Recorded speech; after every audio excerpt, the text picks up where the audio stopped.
오전번역대학원 보과철학 특강. 오늘은 그 신선사상 부분이에요. 그래서 전에 제가 냈던 책 신선과 불로장생 이야기 갖고 왔는데 그 내용의 전체적인 큰 틀만 대략적으로 오늘하고 다음 시간 이어서 하겠습니다. 이거 돼요? 아니, 아무것도 안 보이게. 중간에 괜히 헛소리 했네요.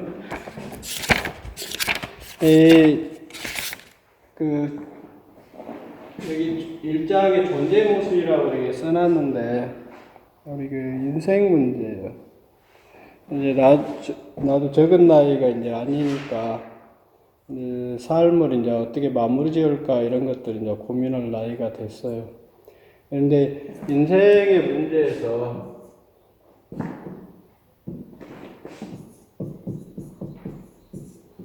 제일 큰 문제가 이렇게 삶과 죽음 이겁니다. 젊을 때는 이제 거의 무관심한 먼 미래 일이라고 이렇게 생각하는데 사실은 산다는 것 자체가 매일 죽어가는 과정이에요. 우리가 어차피 이제 태어났다라는 것들 언젠가 이제 삶을 마무리해야 하는데 그것 때문에 이런 것들 신선사상이 나옵니다. 사람들은 기본적으로 사람뿐만 아니라 모든 생명을 가지고 있는 존재들이라고 볼 수 있는데 그 즐거운 삶, 좋은 삶을 오래도록 영원토록 살고 싶어 하죠. 그런데 그것이 인간에게 주어질 수가 없어요. 근본적으로 그렇게 되어 있습니다. 그래서 이 책에 이제 삶과 죽음의 이중주라고 이렇게 써놨는데, 우리는 흔히 삶을 좋은 걸로 이해하고 죽음을 이렇게 나쁜 걸로 이해하는데 그렇지 않아요. 그리고 운명이에요, 이거는. 이미 인간이 태어났다라는 건 언젠가 마무리돼야 한다라는 뜻입니다. 그래서 오는 게 뭐냐면 이게 불안입니다. 흔히 다는 것처럼 이게 죽는 것이 태어난 순서대로 안 죽지 않습니까? 그래서 때로는 어린 나이 자식들이 먼저 죽기도 하고 그러는데 그럴 때 이제 인간이 겪는 가장 큰 고통이 그거예요. 참척이라고 그러잖아요. 자식이 죽는 거, 부모 입장에서. 그래서 가슴에 묻고 하는데 죽는 날까지 잊을 수 없는 고통들이 될 겁니다. 그 문제예요. 이런 상황을 만났을 때 어떻게 해결할 건가? 부처님 얘기도 보면 나오잖아요. 그 부처님 살아계실 때 젊은 처자가 아이가 죽고 남편은 뭐 숲속에서 그 맹수한테 호랑이를 잡혀먹고 그 어린아이는 등에 지고 있는 독수리가 낚아채 가서 잡아먹히고 그 다음에 그때 이제 그 독수리가 이 아이를 물고 가니까, 낚아채서 가니까 손으로 막 흔들면서 우리 아이 데려가면 안 된다 하고 있는데, 물 건너편에 있는 아들은 빨리 건너오라는 소리를 알고 물을 건너오다가 물에 빠져 죽고 하는 상황들 그래요. 물론 우아일 거예요. 근데 그런 상황을 겪고 하루아침에 남편 죽고 자식들이 다 죽어버린 거예요. 그럴 때 이 여자가 울면서 부처한테 가서 그런 얘기 하잖아요. 그랬더니 부처가 하는 얘기가 뭐예요? 마을에 가서 사람이 한 번도 죽지 않은 집에 가서 이렇게 겨자씨 같은 거 이렇게 갖고 오라고 그러죠. 근데 결국은 그 여자가 하루 종일 돌아다녀요. 해가 뉘어질 때까지 이 집 저 집 돌아다니면서 그걸 구하는데 한 집도 없죠, 당연히. 결국은 뭐예요? 울면서 부처를 만나면서 그때 이해합니다. 삶이라는 게 얼마나 불안한 건가. 우리가 죽는다라는 건 그렇게 정해져 있어요. 근데 거기에서 오는 불안. 그리고 제일 큰 것은 이제 죽는다라는 거예요. 죽는다는 불안이 왜 크냐면, 그냥 자연 질서대로 우리가 삶을 살아갈 수 있으면 상관없습니다. 근데 앞에 말한 것처럼 언젠가 죽는다라는 것, 인간을 포함한 모든 생명을 가지고 있는 존재들은 항상 영원히 여기 살고 싶어 하는 마음이 근본적으로 진화가 그렇게 되어 버렸어요. 그런데 그거와 반대로 인간은 자기 삶이 영원히 살고 싶은데 그러지 못한다는 현실을 또 만날 때가 있습니다. 그게 이제 자기 실존 문제로 다가올 때 그래요. 그 전에는 이 죽음이라는 문제가 이게 타자의 죽음이에요. 그래서 옆집에 누가 죽어나가다 누가 죽었구나라고 이렇게 이해합니다. 그건 남의 죽음이에요. 타자의 죽음은. 그러나 내 자신이 죽을 때는 그 문제가 달라집니다. 온 세계가 무너지는 것 같아요. 그래서 그 문제를 어떻게 해결할 겁니다. 영원한 사람이 죽고. 근데 이제 특히 이제 문제가 죽음을 우리가 어떻게 받아들일 건가, 죽음을 어떻게 대할 건가 하는 거예요. 근데 그것이 이제 시대에 따라 다 다릅니다. 문화마다 다르고, 예를 들면, 그래서 여러분들은 이렇게 공부를 많이 하면 신화 공부를 꼭 하시면 좋습니다. 인간의 삶과 죽음이라는 것은 결국 간단해요. 돼지모신이라고 알죠? 돼지모신. 어머니, 돼지, 땅은 어머니예요. 이 땅이라고 하는 어머니의 자궁에서 이렇게 나온 거예요, 삶은. 그리고 결국은 뭐예요? 죽음을 통해서 어머니의 자궁으로 다시 돌아가는 것 뿐입니다, 삶과 죽음은. 이거는 근데 이론적으로 이해하는 거예요. 근데 죽는다라는 문제는 이론으로 해결 안 됩니다. 여러분들이 그런 경험을 해봐야 돼요. 삶과 죽음, 죽음의 문제를 딱 부딪혔을 때 어떤 느낌이 드냐면, 여러분들이 지금까지 수많은 책을 통해서 배우고 듣고 하는 모든 것이 한순간에 무의미해져요. 여러분들이 그런 죽음을 마주했을 때 전혀 도움이 안 됩니다. 그런 공부는. 근데 그런 상황을 마주쳤을 때 진짜 진실한 공부가 시작돼요.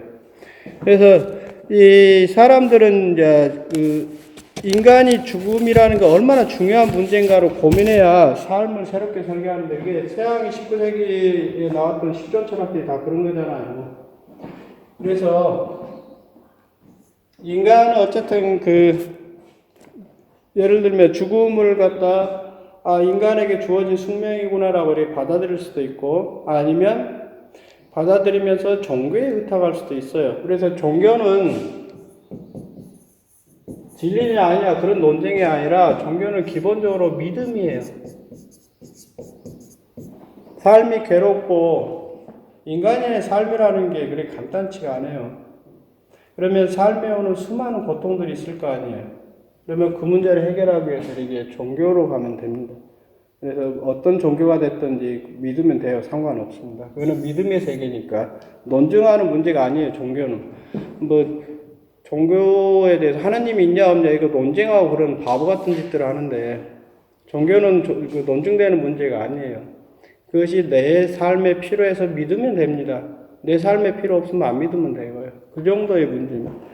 근데 이제 특히 요즘 현대인들한테 와서 자꾸 이렇게 죽음이 타자화되어 있고 죽음을 얘기하는 것을 금기시합니다. 근데 그건 옳지 않습니다.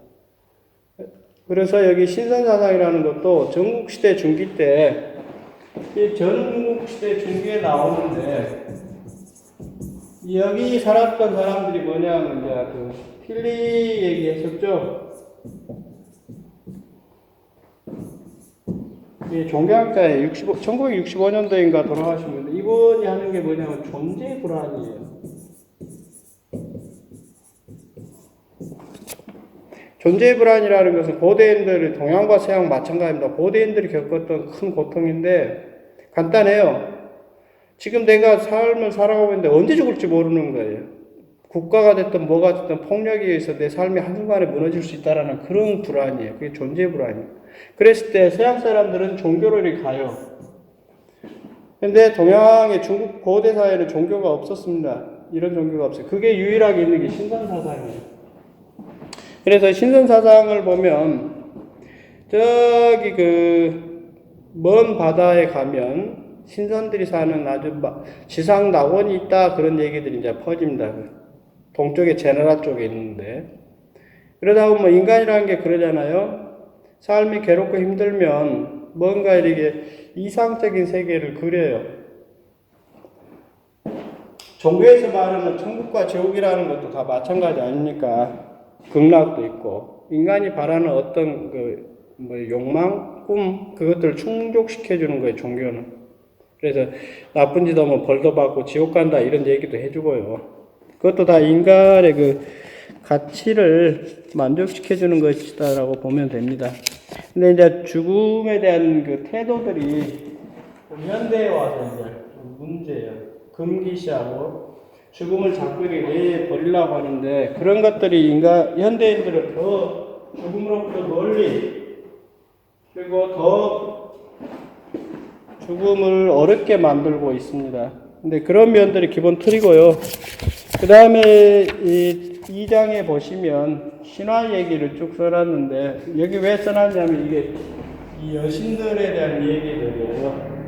근데 신화가 기본적으로 어떻게 되냐면 이게 세 가지예요. 뭐 기원은 대충 책을 보시면 되고 이게 모계사형부터 혼합형 그 다음에 부계사형 이렇게 되어 있는데 그 신화 공부가 그래서 중요한 것이 신화라는 걸 어떤 그 과학적인 사고를 가진 분들은 신화는 그 인간의 그 이성, 지능, 지성이 이렇게 발전하지 못한 고대 원시 시대를 살아왔던 사람들의 저급한 이게 사고 능력이라고 착각하는데 신화 속에는 인류가 가지고 있는 모든 사유 방식의 원형들이 숨어 있습니다. 그래서 그 사람들이 단순히 무식하기 때문에 옛날에 세계를 막 그 물알론 같은 거 있잖아요. 그렇게 이해했다라고 하는 것은 옳지 않은 평가입니다. 이거는 후대인들이 자꾸 이전 시대 사람들을 무식하고 지능이 떨어지고 전응화 같이 이렇게 그리는데 그거는 그 뭐라 할까요? 문화로 표현되는 패권이에요. 그것도 폭력적인 겁니다. 그래서 제일 중요한 것들은 뭐냐면 원래 이게 모계사회형 신화들 세계가 어떻게 이 세계를 이해하고 있는가. 그 다음에 혼합형으로 되어 있는 거, 부계사형 이렇게 변형되어 있어요. 근데 여러분들이 신화라고 하는 제일 유명한 게 그리스 로마 신화일 텐데요. 그리스 로마 신화 보면 맨날 얘기하는 게 뭐예요? 남성들 신들 사이에서 싸우는 투쟁을 그리고 있습니다. 근데 이게 그리스 신화에 12신이 있는데 그 중에 절반은 여성이에요. 그리고 제일 재밌는 신이 누군 줄 아세요? 지혜의 신. 지혜의 신은 여성이에요. 그래서 원래 고대 사회에서 여성은 신하고 동격이에요. 그리고 여성은 지혜로움을 나타냅니다. 근데 그것이 여기 신화적으로 이렇게 변형되는 것들이 이렇게 흘러가는데 부계 사회형 신화가 돼 있죠. 그래서 요즘은 하느님도 남성이 됐잖아요. 하느님은 원래 여자예요. 그것이 중성으로 이렇게 변했다가 남성 질서, 중국 철학식으로 얘기하면 주나라가 세워지면서 하은주 세 나라가 있죠. 그 중에서 주나라가 세워지면서 남성적 세계가 질서가 펼쳐집니다. 그리고 21세기 현재 우리 사회를 포함한 전 세계 문화권, 거의 모든 문화권들이 부계적 질서입니다. 근데 부계 질서가 보여주는 것은 뭐냐면 남성들의 그런 폭력성이에요. 21세기 이성을 가지고 있고 합리성을 가지고 있는 인간들이 보여주는 모습이 지금 이런 것들이에요. 근데 모든 것이 폭력적입니다. 근데 그 이면에 또 물론 그런 세계관이 있죠. 되게 과학적으로 바라보는 거. 흔히 그 서양에서 합리론 같은 거 있잖아요. 또는 경험이 됐든 뭐가 됐든. 이 사람들이 바라보는 기계론적 세계관의 문제예요. 그러나 고대 사회로 이렇게 되돌아가서 이렇게 보면 이 세계는 기계가 아니에요. 모든 존재하는 것들은 서로 이렇게 관계성을 갖고 있습니다. 그래서 이 세계를 이해하셔야 돼요. 그 다음에 여기 전체적으로 이렇게 여기 여신의 몰락 이렇게 써놨는데 여기는 방금 얘기했던 그 신화 형태가 바뀌면서 여성들은 점차 그 지위가 신하고 동격이었다가 자꾸 떨어집니다. 그 위치가. 지금은 이제 조금 뭐 페미니즘, 여권주의 이런 것들이 조금 생겨나고 있는데 아직도 우리 사회도 마찬가지예요. 우리 사회뿐만 아니라 서양 사회, 어느 사회가 되었던지 간에 요즘도 뭐 명예사례는 엊그제도 나오고 그랬는데 여성과 아이들의 지위라는 것은 굉장히 낮습니다. 그건 현실이에요. 근데 그 배경이 뭐가 있냐면 이런 것들이에요. 이게 대지모신이 세계의 가장 중요한 신인데 그 역할이 이렇게 사라졌죠. 여러분들은 자연을 어떻게 이해하세요? 아마도 뭐예요? 현대인들이 갖고 있는 자연관이라는 것은 그냥 저게 돈이 되냐 안 되냐 이런 식의 사고일 거예요. 근데 자연은 그런 존재가 아닙니다. 요즘 코로나도 마찬가지예요. 근데 신화의 이런 세계 문화 기본 신화들이 이렇게 바뀌면서 여성들이 계속 지위가 떨어집니다. 이게 신화, 내가 이해할 때 인간의 그 정신문화라는 것이 그 신화에서 종교, 철학, 과학으로 이렇게 흘러왔어요. 그래서 지금은 과학 시대인데 계량화된 사회고, 이렇게 시대가 흘러가면서 결국 뭐가 제일 중요한 특징이냐면 여자들이 몰라가는 거예요. 여신들의 기본 특징이 뭐냐면 남자는 자기 혈연 중심으로 해서 싸워요. 이것이 내 것인가 아닌가 이렇게 싸우는데, 여성의 좋은 특징들이 뭐냐면 모든 전체를 감싸는 힘이 있어요. 그래서 이 세계 신화 보시면 태양 신화가 있는데 대부분 이거는 남성입니다. 그 다음에 달 신앙이 있어요. 이거는 여성이에요. 그래서 달이 보여주는 것은 온 우주를 은은한 빛으로 감싸면서 이렇게 비춰주는 모습이에요. 근데 태양은 기본적으로 뭐예요? 인간에게 탁 내리쬐면서 이렇게 폭력적입니다. 그래서 강제예요. 여러분들 기독교 신앙도 마찬가지예요. 태양 신화를 바탕으로 한 것이기 때문에 신이 인간에게 너는 나를 믿어야 한다, 믿지 않으면 너를 죽인다라는 논리입니다. 구약부터 이렇게 쭉 보시면 알 수 있어요. 대충 그래 보시면 되고, 그 다음에 제일 중요한 내용 중에 하나가 뭐냐면, 이게 이 인류가 왜 이렇게 타락했는가, 그리고 인간이 왜 죽게 되었는가, 이게 전통적인 이렇게 옛날 종교들 보면 다 여자 때문에 그래요. 인간이 왜 타락했는가, 여성 때문에 그래요. 인간이 왜 죽게 됐는가, 여자 때문에 그래요. 그게 다 이렇게 되어 있어요. 그것은 여러분들이 구약에 보시면 뭐 뱀하고 하와죠. 이브하고 아담하고 그 나온 내용들 보세요. 그러면 아담은 아무 잘못이 없는데 뱀의 꼬등임을 받아서 하와가 그 과일 따먹고 그걸 남자한테 주고 따먹게 했다, 이런 식으로 쭉 나오거든요. 근데 그것이 뭐겠어요? 여성들을 철저하게 이렇게 억압하는 그런 구도로, 이게 그 여성 사회에게 모계 사회적 그 신화들이 북의 사회적 신화로 이렇게 변형되면서 여성을 철저하게 타락하는 존재로, 세계를 타락시키는 존재로 이렇게 그려놓고 있습니다. 근데 이것을 지금 왜 설명했냐? 중국에서는 그렇지 않다라는 거예요. 물론 중국도 이 주나라가 세워진 이후로는 여성이 2등급 존재가 됩니다. 1등 인간이 아니에요. 남성의 부차적인 존재로 쭉 그려져 있고, 특히 심화된 것이 언제냐면 한나라 때예요. 우리가 중국 문화를 한문화라고 그러잖아요. 한나라 때부터 여러분들도 다 아는 거 칠거지학 같은 거 만들어 놓고 그 예긴가에도 나와요. 그런 것들이. 그래서 철저하게 여성은 남성에 이렇게 부속된 걸로 그려져 있습니다. 그러나 본래 중국의 고대 신화에 보시면 여기가 유명한 분들이에요. 여와, 서왕호. 이들은 우주를 창조한 사람이에요. 여와는. 그리고 서왕모 같은 경우도 모습이 변해요. 고대에는 짐승같이 그려져 있어요. 야수같이 그려져 있다가 뒤에는 이렇게 신선으로 그려지고, 그 다음에 끝털이 가면 매우 아름다운 여성으로 서왕모를 그리고 있어요. 이게 남성들의 어떤 성적 대상으로 이렇게 그려지고 있습니다. 근데 그것들이 바로 여성들이 이렇게 몰라가는 거예요. 서양뿐만 아니라 모든 세계가 그러게 돼 있어요. 물론 아직 극히 일부입니다. 모계사회가 있어요. 거기 모계사회, 그런데 이렇게 조사한 것들 보면 그래요. 모계사회에서는 큰 범죄가 없습니다. 그 사회에서는 여성들이 그 엄마가 딸이 그 자신의 딸에게 이렇게 모든 권리를 이렇게 넘겨줍니다. 남성들은 부차적이에요. 근데 그 사회에서는 범죄가 없어요. 이거는 이제 결혼제도하고도 이제 맞물려 있고 좀 복잡한 문제인데, 모계적 사회 질서가, 나는 개인적으로는 그런 입장입니다. 모계적 사회 질서로 이렇게 회복돼야 돼요. 그래야지 인류 사회가 좀 더 평화로운 세계가 될 겁니다. 그래서 지금 이런 변화 추세는 나쁘지는 않아요. 그 다음에 여기 이제 쭉 신화를 그런 대충 이렇게 보시고, 아까 인간의 그 실존적인 문제에서 인간은 영원한 삶을 살고 싶어 한다라고 했는데, 그게 이제 죽음을 싫어하고 부정하고 가능한 한 죽음을 벗어나고 싶어 하는 것들입니다.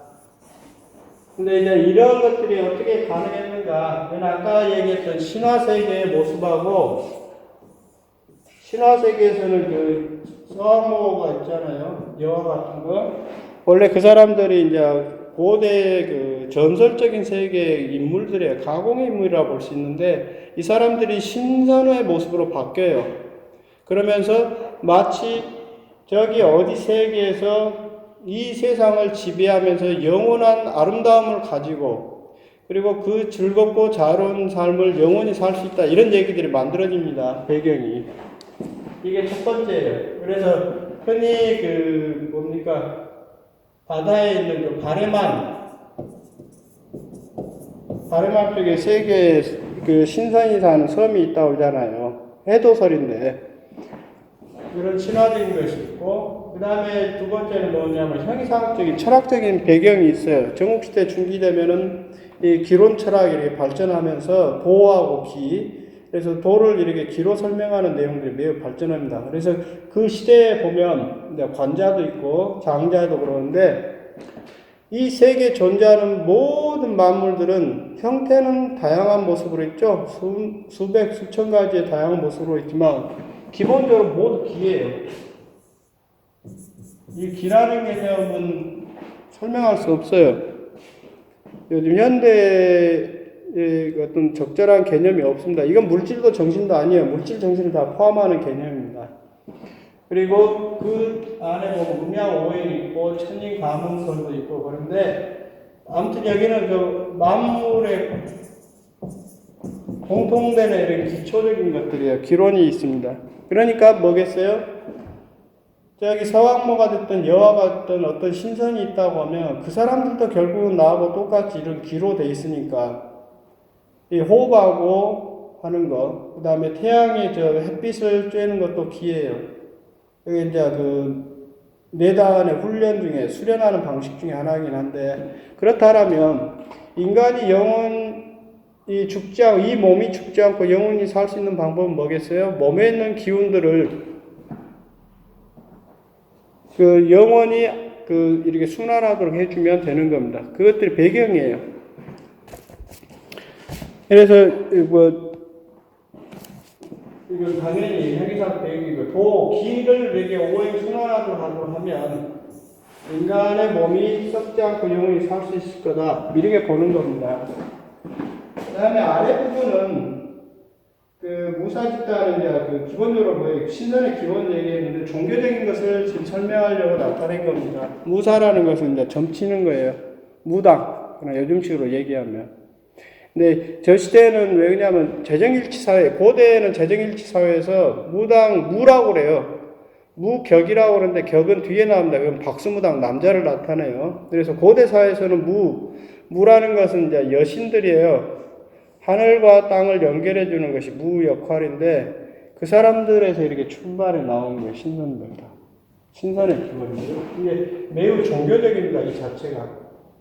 그 다음에 뭐 방술은 그런다 하고 보시고, 방술들이 이제 선전하는 게 뭐냐면, 아까 얘기했던 제나라, 중국 동쪽에 있는 제나라 그쪽에 바레만 쪽에 뭐 바다에 그 뭐죠, 아지레 피고 그 안개가 이렇게 끼고 하면 뭐가 보였다 안 보였다 하는 것들, 그런 기이한 현상들을 통해서 그 저쪽 바다 멀리 가면 영원히 젊음을 가지고 살아가는 신선들이 사는 세계가 있다, 이런 설들이 생겨나요. 그는 인간에게 같이 만족시켜주기 위해서 생긴 거겠죠. 그래서 그런 것 얘기들 많이 퍼뜨리는 집단들이 방사들입니다.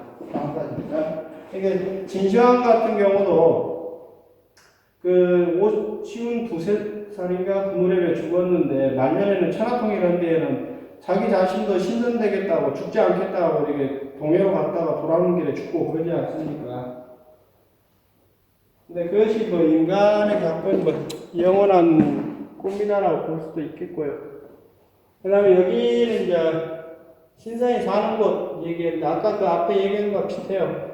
이거는 출발선이고, 여기 36천 도교를 보시면 뭐 도홍경이나 이런 양반들 이제 1000개를 만들어요. 근데 이때는 뭐냐면 중국에 불교가 들어오면서 불교에서 말하는 색이 있잖아요.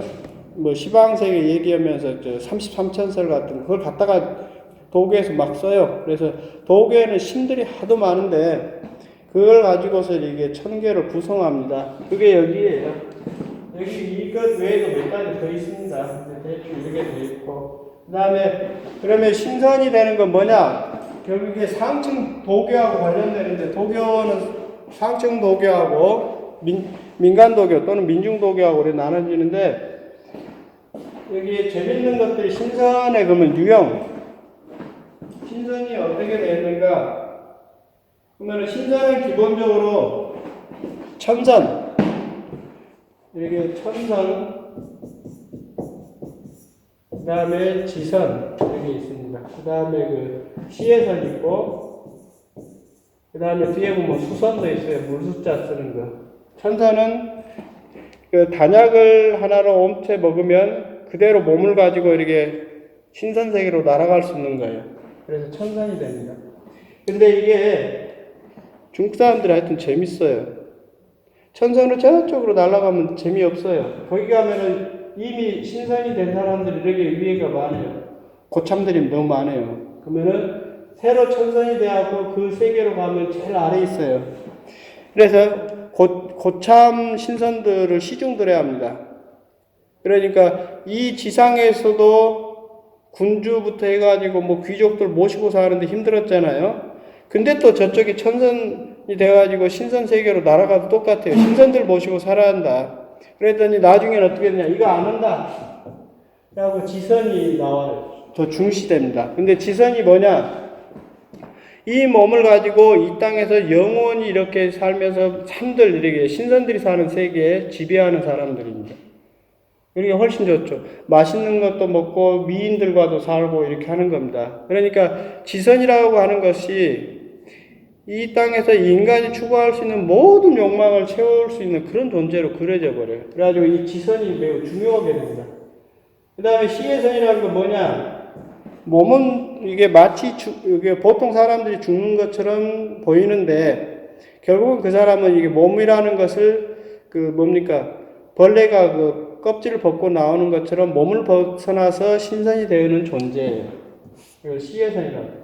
그 다음에 수선은 뒤에 이제 나온 건데, 그 도교의 중요한 인물들이 이제 그 농민 기회를 일으키고 실패하면은 그 중에 어떤 사람들은 저기 바다로 와서 물에 빠져 자살해버립니다. 그러면은 그 사람을 물에서 신선이 됐다 이런 식으로 막 붙여요. 이거는 천박한 내용들입니다.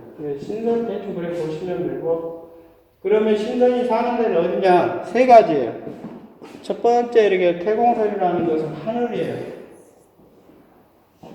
그 다음에 그 태공설은 저 높은 하늘 위에 신선세계가 있다라고 그러는 거. 근데 이제 자연의 하늘 위에 저기에 신선이 사는 곳이 있을 것이다라고 상상하는 것은 동양서양 모든 종교가 기본적으로 공통입니다. 하늘 위를 갖다가 서양의 중세 그 성화라고 그러죠. 종교의 그림들 보시면 이 세계를 이렇게 그려놓고 그 위에 하느님이 이렇게 내려다보는 식으로 그린 그림들이 있을 겁니다. 성화를 보시면. 그건 마찬가지예요.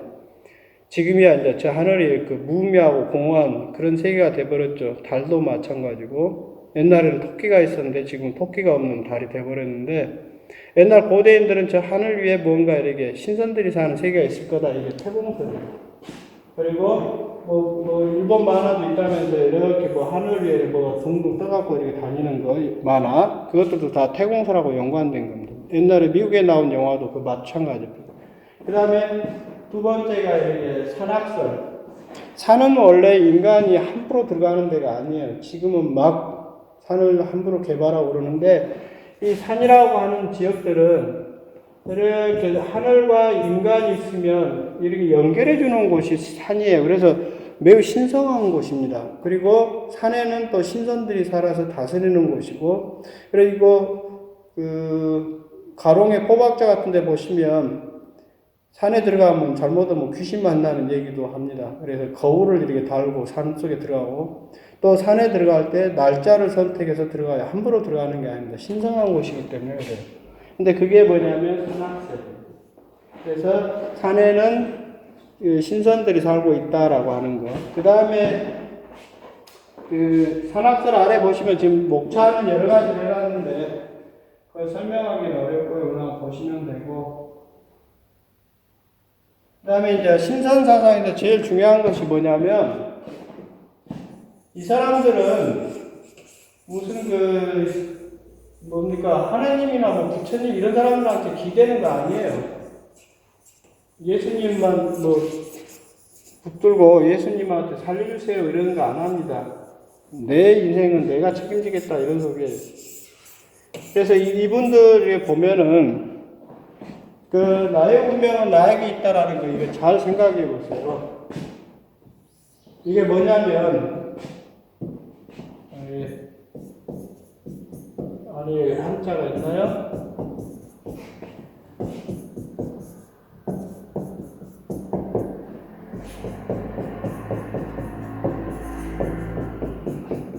이렇게 돼 있어요. 나의 운명은 나에게 있지 하늘에 있지 않다라는 겁니다. 그러니까 누구한테 하나님 막 살려주세요, 부처님 살려주세요 이런 짓 안 해요. 내 자신이 내 운명을 개척해 나가는 겁니다. 그게 굉장히 당당합니다. 그런 것들 보면 그걸 지금 펴놓은 거예요. 근데 이분들은 그래서 결국은 뭐예요? 내가 죽을 운명이 아니라 내가 방법을 잘 찾으면은 내가 이 몸을 가지고 이 지상에서 영원히 살 수 있을 거다 이렇게 생각합니다. 그래서 나오는 것이 이렇게 원래 도가철학은 순자연이에요.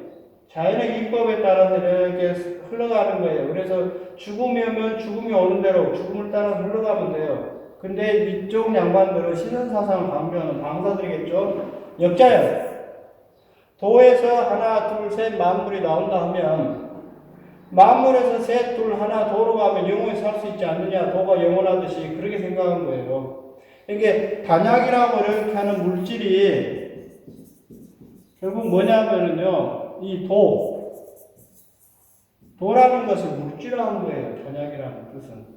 그래서 웃긴 소리는 절반 먹으면 이 지상에서 영원히 지선이 돼서 산대요. 근데 세상에 살다가 재미없으면 나머지 절반 먹으면 천선이 되고 휙 올라간대요. 이게 이제 이 사람들 생각이에요.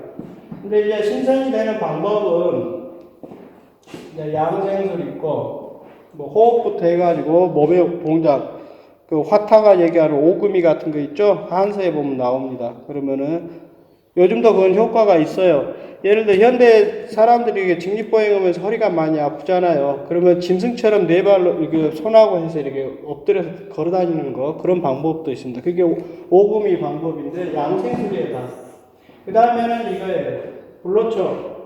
자연에서는 불로장생 약물 이렇게 써놨는데 신선이 사는 곳에 우리가 찾아가서 신선으로부터 불로장생할 수 있는 약을 얻으면 그걸 먹고 영원히 살 수 있다 그런 거예요. 물론 그래서 많이 찾아갔는데 실패죠. 100% 이런 거 존재하지 않으니까. 요즘식으로 뭐 연기나 뭐 그런 거래요. 근데 저걸 실패하니까 나온 게 뭐냐면 단약을 해야 막 모르겠다 만들어보자. 이게 외단 황백술이에요. 근데 이게 수은입니다. 황화수은이라고 그러는데 매우 독성이 강해요. 그래가지고 저것 때문에 여기 아래 써놨죠. 지혜왕의 죽음과 불안 이렇게. 한나라 때 황제들이 많이 죽어요. 저것 때문에. 지금도 저 단약은 만들 수 있습니다. 근데 저 먹으면 죽어요.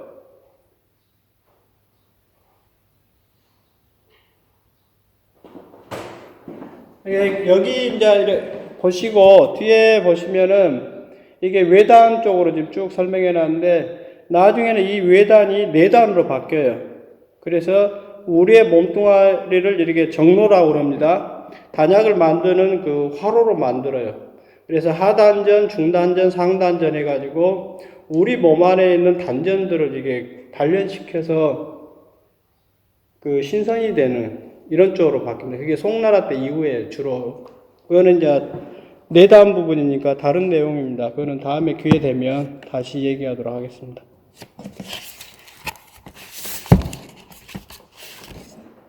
몇 분 했어요?